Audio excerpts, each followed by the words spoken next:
The details for Disney Plus were finally announced last week, and this new streaming service will have some major implications for streaming entertainment generally, which we will get to in future videos. So make sure you are subscribed for that stuff later, but for today, let's just have a look at what Disney Plus will have to offer. Let's dive in.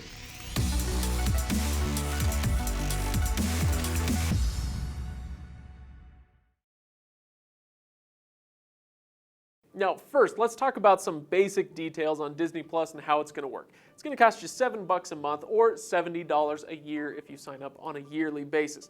Now, it'll be available on November 12th, and I assume it'll be available on pretty much every device out there. I can't imagine any of them are going to want to miss out on this. Anyway, what's it going to have? It'll have all the past and future Disney and Pixar movies, including Disney Channel originals, even the good ones from the 90s like Brink, which was awesome. I don't care what you say. And of course, they'll have all the Marvel and Star Wars stuff too, and a million other things. I mean, Disney just bought Fox, and so they'll have all the Simpsons episodes, except for the one that was just memory hold. They'll have Malcolm in the Middle, you know, a lot of great Fox content, Nat Geo content. It's a lot. Disney owns a lot of stuff. They own pretty much everything, except for me, of course. That's what you think, Craig.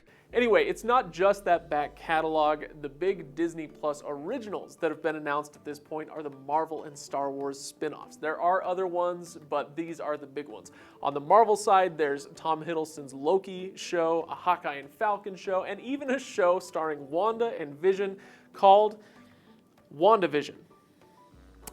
Yeah. Anyway, on the Star Wars side, Diego Luna is reprising his Cassian Andor role from Rogue One in a spin-off there, and Pedro Pascal will star in The Mandalorian, which I've already decided will be good, maybe even great, based solely on the fact that it also has Carl Weathers, who is in the running for Coolest Man Alive.